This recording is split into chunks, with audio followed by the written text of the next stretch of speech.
Hi there, it's great to see you. Thanks for stopping by today. I'm John Merriman, and this is your Tuesday morning guitar song.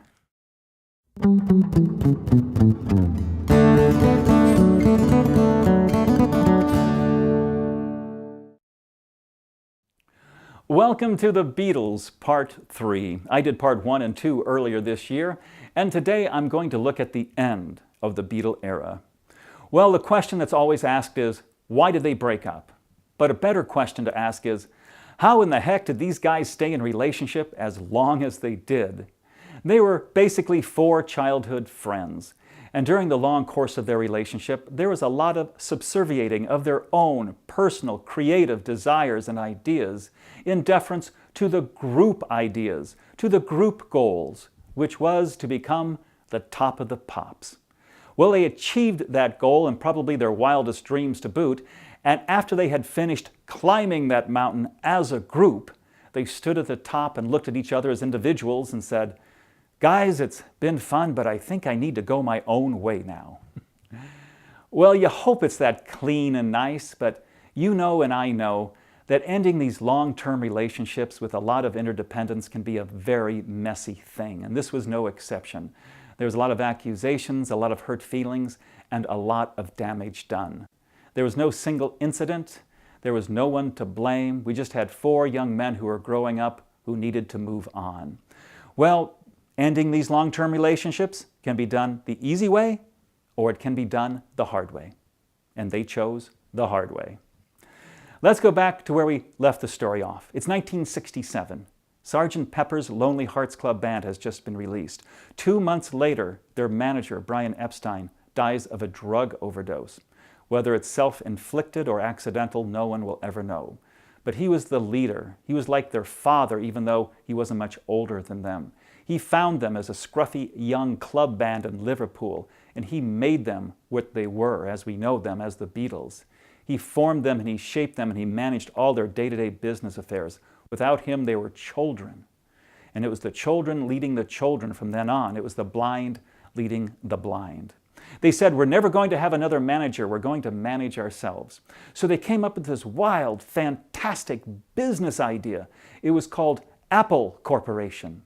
It was going to be huge. It was going to manage their affairs. It was going to have other divisions. It was going to have a record company, a publishing company, a clothing company, even a school for kids. It was probably the wildest utopian pipe dream of a business model ever thought of. But more about that later. Well, after Sgt. Pepper and Brian died, they went back in the studio to record their next album. And this album would become known as the White Album. And this is where things really started unraveling for the Beatles. John Lennon brought into the studio his new girlfriend, Yoko Ono, to sit by his side and never be away from him for even a single minute. Well, this violated one of the sacred rules this band had of the studio, and that is, no girls in the studio while we're recording. Well, they looked at John and they said, if he can do it, well, I can do it. So the group mind at that point started unraveling. Everybody started doing their own thing. They went on vacations unannounced. They brought their own girlfriends into the studio. They brought other musicians. And of the 30 songs on the White Album, only 16 songs had all four Beatles together. They started acting as almost four soloists. George Martin was totally disgusted by the whole operation, and he left, never wanting to work with them again. This album was released. It was a Beatle album. It did great. But the Beatles knew that they were coming apart. They wanted to change it. They thought, guys, we're not in good shape. Let's go back to basics. Let's start again. Let's do a big live concert somewhere, and we'll film the rehearsals and film us getting this thing together. And then we'll do this big live concert, and then we'll release a movie of it after the concert happens. They all agreed, great idea. So they go in Twickenham Studios in London and start filming. They just randomly start filming, getting this concert idea together, working up songs. Well, they cannot agree on this concert at all, where it's going to be, how big it's going to be, anything. So the concert idea falls apart. They keep filming for a bit, but finally that kind of falls apart. Now all this footage is finally cobbled together into a movie called Let It Be, and that was released in 1970, technically after they had even broken up. It was pretty much universally panned by the critics. So that whole idea was a failure. They were coming apart a little more. They said, okay, another idea. Let's go back in the studio, let's call our old friend George Martin, see if we can record an album just like we used to in the past. We'll be on our best behavior. They called up George Martin, he agreed.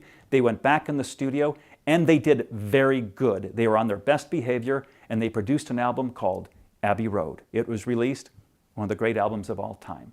But back to Apple Corp. It is Rome burning by now. It's coming apart. It's falling apart around them, and it's bringing them down also.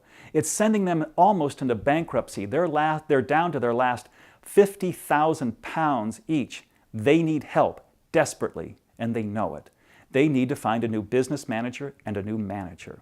Well, now here's what really did it. Here's what really pulled them apart. They could not agree on who was going to manage them going forward. Paul's father-in-law, Lee Eastman, was a very successful business and entertainment lawyer in New York. That's Linda's father. And Paul wanted him to become the new manager. Well, the other three Beatles wanted this man named Alan Klein, who was like this New Jersey tough guy, mafia type guy. He was the Rolling Stones ex-manager, and they wanted him to manage them.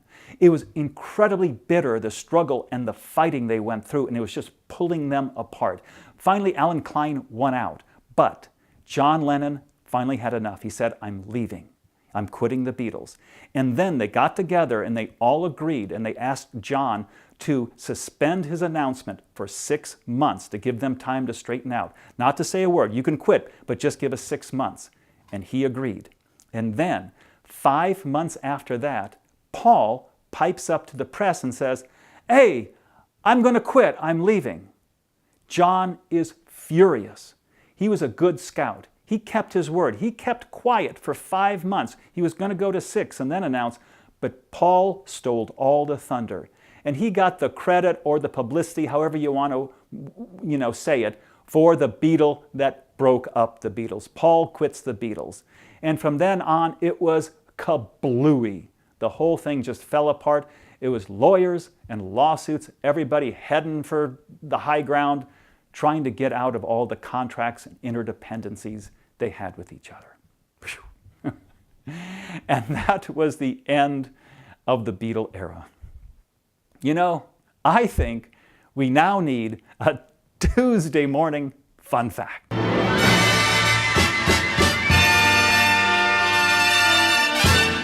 Here's your Tuesday morning fun fact. One of the divisions of the doomed Apple Corporation that actually did pretty well was the record division, Apple Records. Its utopian idea of business was to go out and find undiscoverable talent that would be under the radar of usual record companies. Well, they were deluged by thousands and thousands of demo cassettes done by musicians, and unfortunately most of them were worthless. There was one cassette, however, that did catch their ear. Both John and Paul liked him. He was a young man singing and playing guitar. They found him, and they asked him to come into Apple Records for a live audition. They found out that he was an American. He was living in London, and he was recovering from a very serious drug problem. They took a chance, and they signed him to a one-record deal. And this young man was one of the very first artists signed to the then-new Apple Records. They recorded his album. Both Paul and George played on this album as uncredited musicians. They released the album, and unfortunately, it did not do very well. The young man fell back into drug use, and he had to return to America to go into rehab. He did do rather well later on with an American record company. His name was Sweet Baby James, James Taylor. And there you are. There's your Tuesday morning fun fact. Let's go back to 1969, the album Abbey Road, one of my favorite George Harrison songs. Stay with me. I'll be right back.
Thank you so much for coming along with me today on The Beatles Show. I had a great time and I hope you enjoyed it.